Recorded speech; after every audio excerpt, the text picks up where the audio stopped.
Hari ini saya mengumpulkan angkatan 2017 dan 2018 terkait dengan persiapan perkuliahan semester genap tahun ajaran 2020-2021 di program studi kita ya, program studi S1 Teknik Lingkungan Fakultas Universitas Mawarman.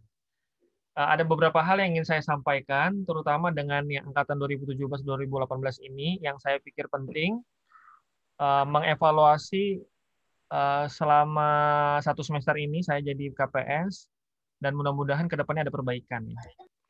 Yang pertama, kenapa kegiatan ini saya khususkan untuk 2017 dan 2018? Yang pertama, kita sudah akreditasi A, sedang menuju akreditasi internasional. Ya. Kalau akreditasi internasional berarti adalah rekognisi ataupun pengakuan dari dunia internasional terkait dengan program studi kita. Kalau program studi kita sudah diakui secara nasional ya, akreditasi A unggul ya. Nah, selanjutnya kita ingin menuju ke tahap yang berikutnya. Kita satu-satunya di program studi kita ini yang satu-satunya akreditasi A di Fakultas Teknik ya. Di seluruh Unmul hanya sekitar tidak lebih dari 20 ya, masih belasan. Oleh karena itu penting juga untuk bisa menuju ke sana adalah kualitas dan kuantitas publikasi ilmiah. Yang kaitannya dengan kalian mahasiswa adalah skripsi ya. Jadi bagaimana membuat skripsi yang berkualitas, tetapi juga ini kendala yang kedua adalah keterlambatan penyelesaian studi ya.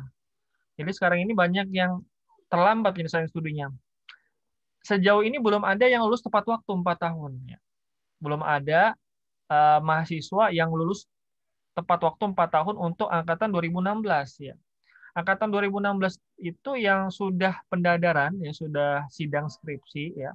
Karena proses dalam skripsi itu ada pertama seminar proposal, seminar hasil, yang ketiga sidang skripsi. Sidang skripsi, kalau sudah sidang skripsi maka boleh dianggap lulus ya. Kalau secara administrasi nanti harus memasukkan berkas di akademik untuk bisa mendapatkan surat keterangan lulus ya. Tetapi secara proses sudah selesai di sidang. Nah, yang di angkatan 2016 yang baru selesai itu sepengetahuan saya baru 2 ya, Antung dan Alfi.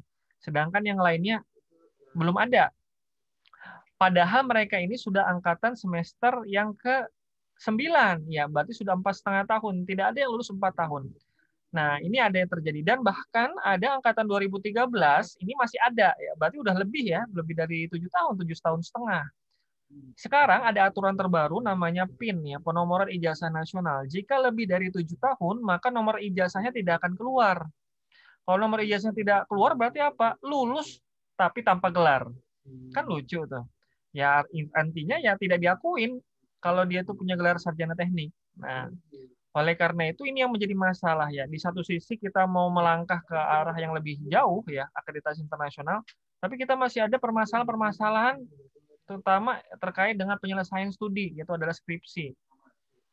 Nah, apalagi sekarang ini kondisinya pandemi ya, banyak juga sekarang ini beberapa penyesuaian, ada beberapa kebijakan-kebijakan yang menurut pendapat saya memudahkan ya. Nah, oleh karena itu ini peluang bagi diri kita, terutama yang angkatan 2017 yang mau skripsi, yang 2018 menuju skripsi, tetapi sebelum itu harus PKL dan KKN. Nah, oleh karena itu, hari ini saya akan bicara soal syarat kelulusan agar kalian paham angkatan 2017-2018. Yang kedua, syarat-syarat penyelesaian skripsi dan nanti juga kaitan terkait dengan PKL dan KKN. Oke, sampai slide ini clear ya? Iya, Pak. Oke. Nah, berdasarkan aturan akademik di Universitas Mawarman ya, peraturan akademik yang dikeluarkan oleh Rektorat, beban studi dan masa studi mahasiswa untuk S1 itu sama dengan 144 atau lebih. Jadi minimal 144. Kalau di program studi kita kurang lebih 144 ya. Tergantung mata kuliah pilihan yang diambil ya. Masa studinya 8 sampai 14 tahun. Tetapi ada kata kuncinya di sini, kalau di keterangan saya hijaukan, masa studi dapat ditempuh lebih cepat ya, dari waktu minimal sepanjang memenuhi semua persyaratan yang ditetapkan. Jadi kalau kalian bisa memenuhi syarat, maka bisa lebih cepat dari 8 semester. Tetapi saat ini kita yang paling cepat saja semester 9, ya kan ya? Ada disparitas di sana, ada gap di sana, ada jurang pemisah di sana.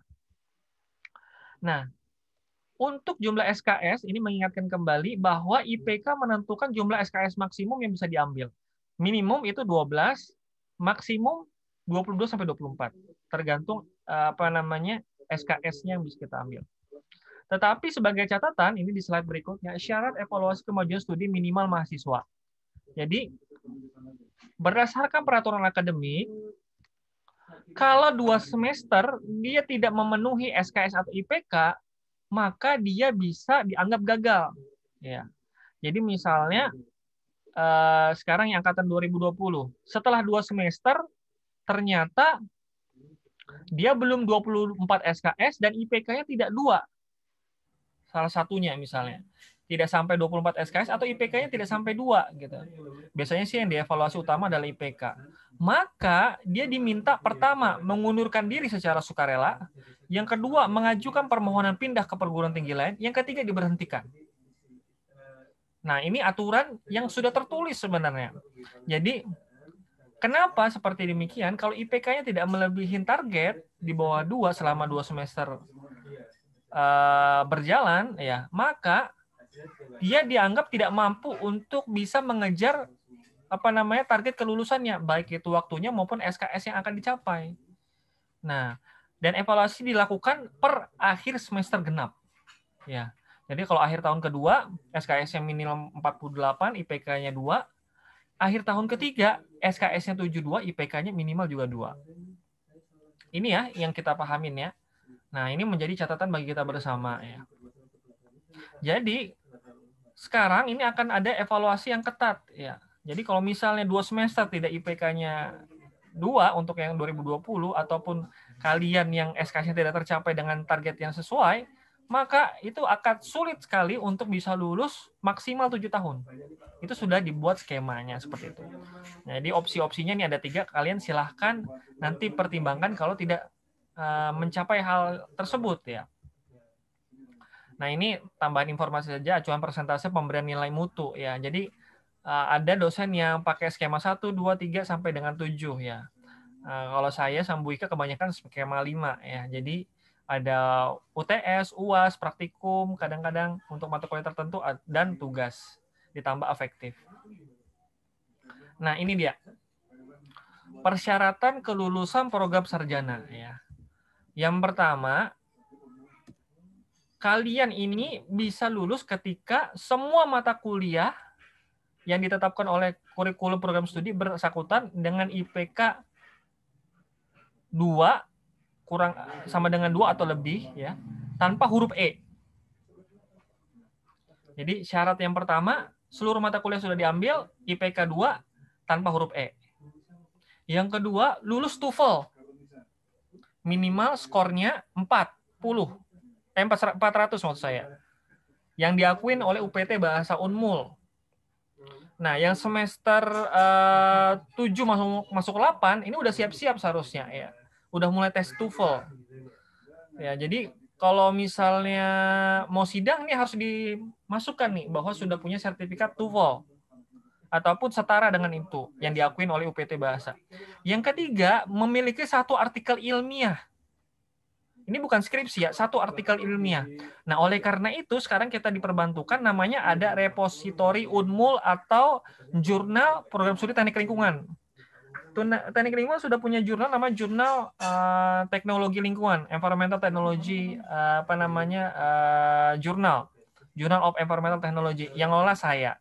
Oleh karena itu prosesnya adalah kalau sudah menyelesaikan skripsi, mengirim draft skripsinya itu ke email prodi, nanti akan dimasukkan sebagai 1 artikel ilmiah di jurnal. Jadi nanti sudah terakui, sudah punya 1 artikel ilmiah. Jadi yang penting menyelesaikan skripsinya, yang keempatnya telah lulus ujian tugas akhir atau skripsi. Skripsinya yang sudah fix itu dikirim ke prodi, nanti ini menjadi syarat yang nomor 3. Yang kelima, menyelesaikan persyaratan lain yang ditetapkan oleh fakultas masing-masing ya. Syarat-syarat yang lain misalnya bebas lab, bebas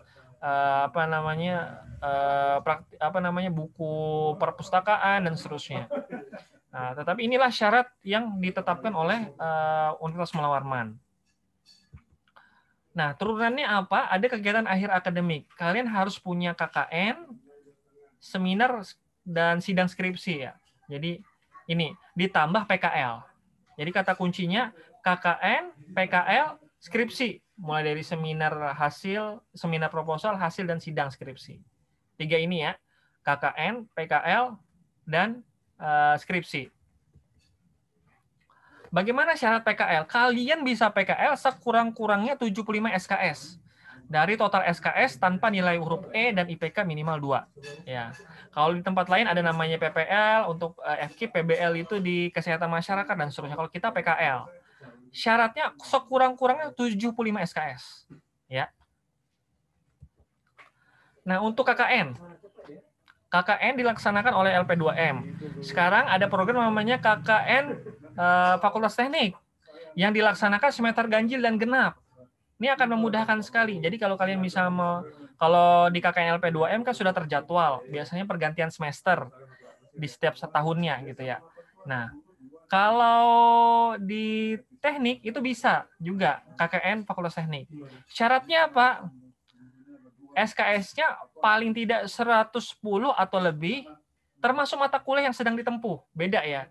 Kalau yang PKL 75 sudah dikerjakan, kalau KKN 110 SKS, termasuk yang sedang ditempuh. Jadi misalnya semester depan, kalian mau ngambil KKN untuk yang angkatan 2018, berarti masuk semester 6, ya.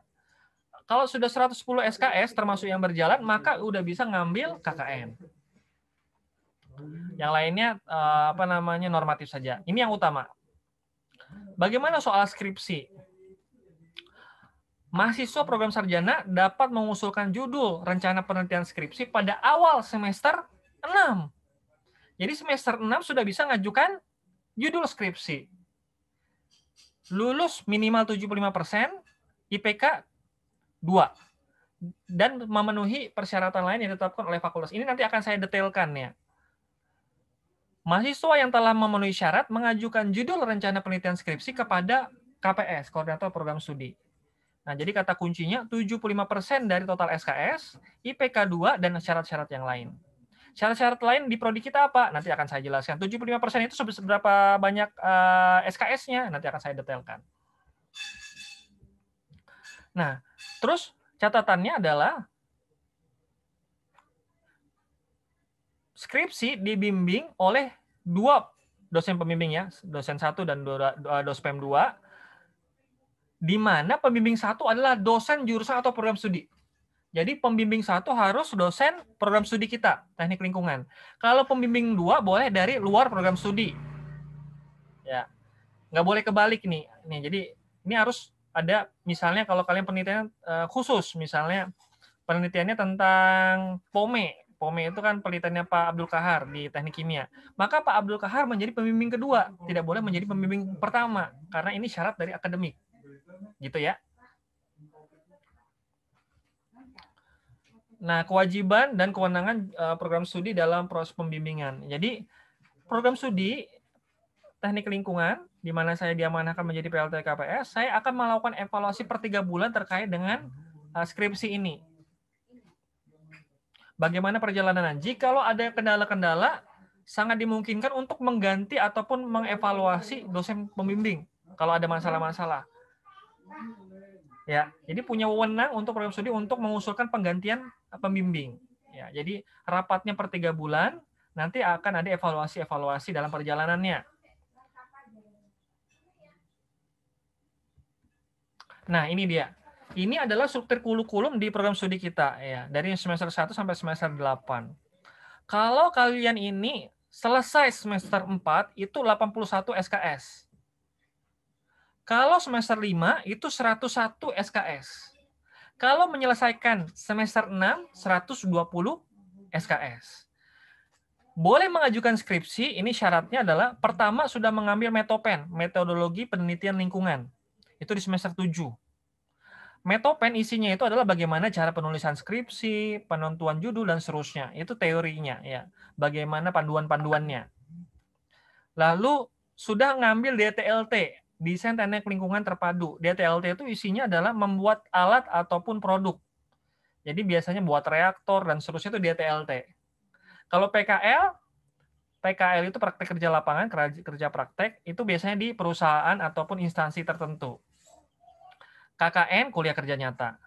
Jadi kadang-kadang kita bisa dapat, kenapa harus lewatin Metopen, DTLT, PKL, dan KKN, ya menjadi syarat. Kalau Metopen tahu cara nulis, kalau DTLT sudah dapat mungkin ide terkait dengan buat alat, kalau mau buat alat. Kalau PKL di perusahaan, apa sih menjadi permasalahan dari perusahaan. KKN di masyarakat.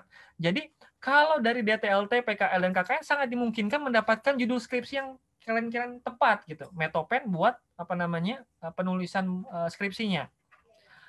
Jadi PKL itu misalnya 75 SKS kan. Setelah semester 5, enggak semester 5 ya.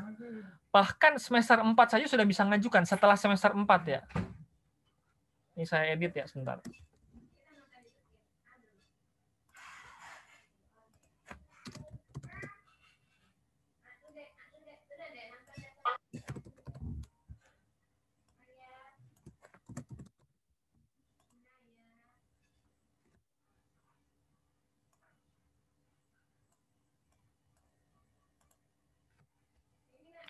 Oke, saya edit ya, sorry. Kalau PKL, kalau 75 SKS, berarti awal semester 5 sudah bisa ngajukan. Jadi sudah bisa mulai PKL itu di semester 5. Dan KKN kan semester berjalan 110 SKS ya. Itu bisa diambil di awal semester 6. Nah, kondisinya sekarang banyak yang belum PKL, belum KKN. Nanti gimana? Nanti saya di akhir nanti minta tolong ngisi Google Form saya supaya tahu datanya siapa saja yang belum PKL, belum KKN, dan terkait dengan skripsi ya. Baik angkatan 2017 dan 2018. Nah, akhirnya dari program studi bagaimanakah perencanaan penyelesaian skripsi yang berkualitas ini? Yang pertama, dari program studi meminta mahasiswa menyegarakan mata kuliah yang prasyarat. Ya, Metopen, PKL, KKN, satunya lagi DTLT. Jadi, jangan sampai kita tuh kehilangan fokus. Ada yang sudah nilainya C, tetapi pengen ngulang biar dapat nilai B di semester yang reguler. Jadi, tapi tidak ngambil DTLT. Ini kehilangan fokus menurut pendapat saya. Jadi kalau mau memperbaiki nilai, bisa saja di semester antara. Kalau membutuhkan. Kalau dirasa itu membuat kalian itu hilang fokus, jangan ngambil semester antara. Banyak kan yang ngambil semester antara, ternyata DTLT nggak diambil, PKL tidak dikerjakan, KKN juga nggak ngambil. Akhirnya nanti akan terlambat skripsinya. Jadi, mahasiswa diminta untuk menyegarakan mata kuliah prasyarat. Ya. Jangan sampai muncul kayak angkatan sekarang ini, ada 2013, 2014 belum selesai. Nanti akan jadi masalah. Nanti nunggu mamanya datang ke kampus. Ya, mamanya datang ke kampus, itu udah banyak orang ya, datang ke kampus, mamanya nanyain, siapa dosen pembimbingnya? Mamanya yang nanya siapa dosen pembimbing anaknya. Padahal masalahnya itu adalah di mahasiswanya. Karena apa? Mahasiswanya hilang. Banyak yang hilang itu misalnya sudah dikasih dosen pembimbing, hilang habis itu. Terus akhirnya seminar proposal hilang. 6 bulan, 1 tahun hilang. Baru muncul kembali dan seterusnya. Setelah proposal mau ke hasil hilang. Setelah hasil menuju pendadaran hilang. Akhirnya mau akhir tahun 7 tahun baru bisa menyelesaikan. Seharusnya ya kalau kalian 7 tahun itu, kalau kalian tepat waktu sebenarnya, itu sebenarnya kalian sudah selesai S2 kalau 7 tahun itu. 4 tahun S1, 2 tahun S2, dan tahun yang ke-7 mungkin kalian bisa jadi dosen. Angkatan yang sekarang ini 2013 ya, ada yang belum lulus. Pada saat yang sama ada angkatan 2013 yang sudah jadi dosen di Fakultas Teknik. Kan lucu tuh. Bu Tantra. Bu Tantra itu angkatan 2012 atau 2013 di Teknik Kimia. Jadi yang belum lulus dipanggil abang, sedangkan yang sudah lulus dipanggil bapak atau ibu karena udah jadi dosen. Kan lucu tuh. Nah, ini yang disparitas yang terjadi gitu. Karena apa? Karena tidak fokus gitu ya. Kehilangan fokus. Mau organisasi boleh. Ya, saya juga dulu suka organisasi ya, keliling Indonesia. Ikut Kementerian Pemuda dan Olahraga. Tetapi jangan sampai yang utama ditinggalkan, ya. Ini catatan dari saya. DTLT, PKL, KKN, Metopen.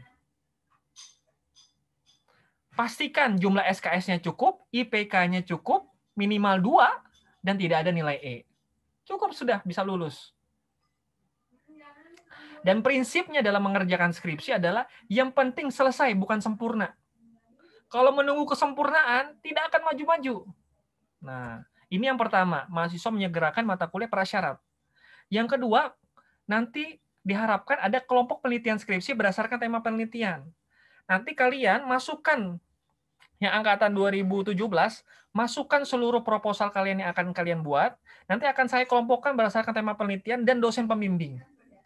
Nah, jadi dengan demikian kalau kalian punya kelompok-kelompok, misalnya ada kendala di penelitian kalian, yang punya satu tema akan bisa saling sharing. Nah, oleh karena itu saya rencananya ada jadwal jam bimbingan skripsi khusus yang dijadwalkan sama seperti perkuliahan. Misalnya kalau kuliah kan ada jadwalnya misalnya hari Senin jam sekian. Nah, skripsi juga rencananya nanti akan ada jadwal jam bimbingan skripsi. Misalnya rencananya hari Jumat pagi sampai sholat Jumat kan, dari pagi sampai siang. Sampai seluruh sholat Jumat jam 11, jam 11.30. Itu bisa bimbingan kalian. Jadi setiap pekannya akan ada progres. Yang selanjutnya adalah penjadwalan tahapan skripsi. Ini akan saya jelaskan lebih lanjut.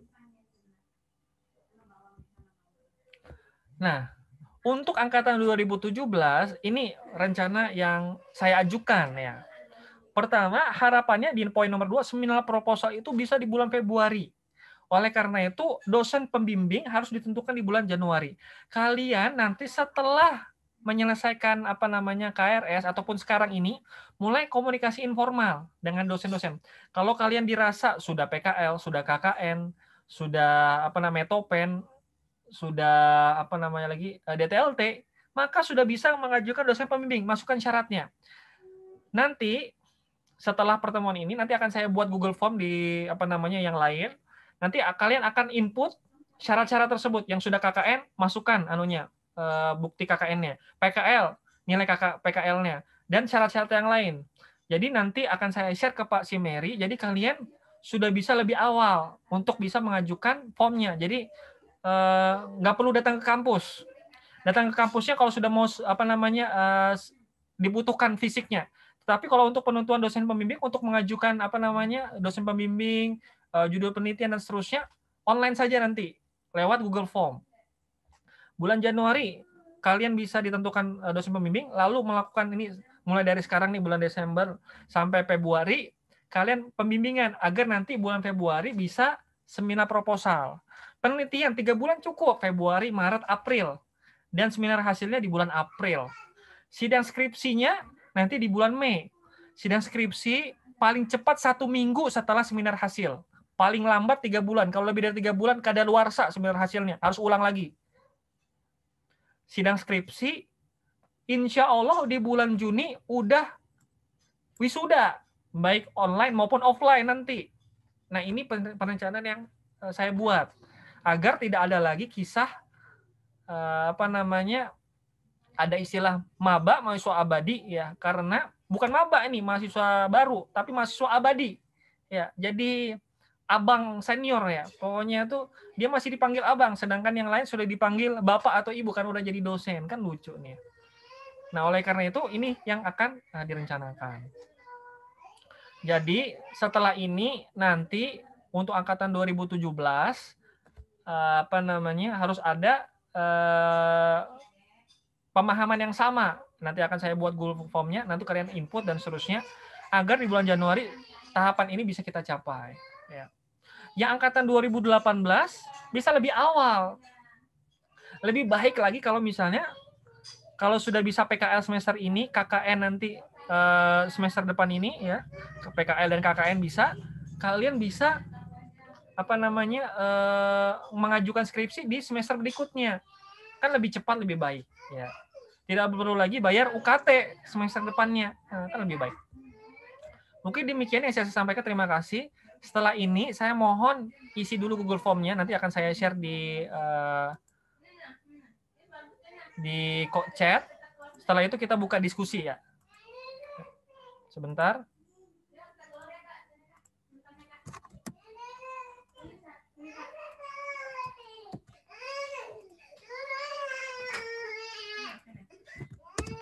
Oke, sudah saya share di chat. Silakan diisi dulu. Saya kasih waktu 10 menit lah ya, 5-10 menit. Diisi dulu Google Form-nya. Setelah itu kita buka sesi diskusi. Silakan diisi dulu ya.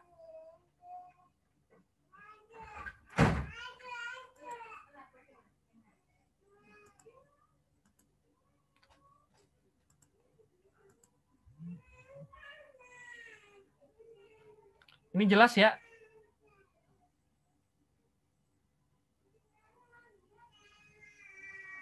Oh, halo. Bisa ya diisi ya? Bisa, Pak. Oke. Nah, Silakan diisi dulu Google Form-nya.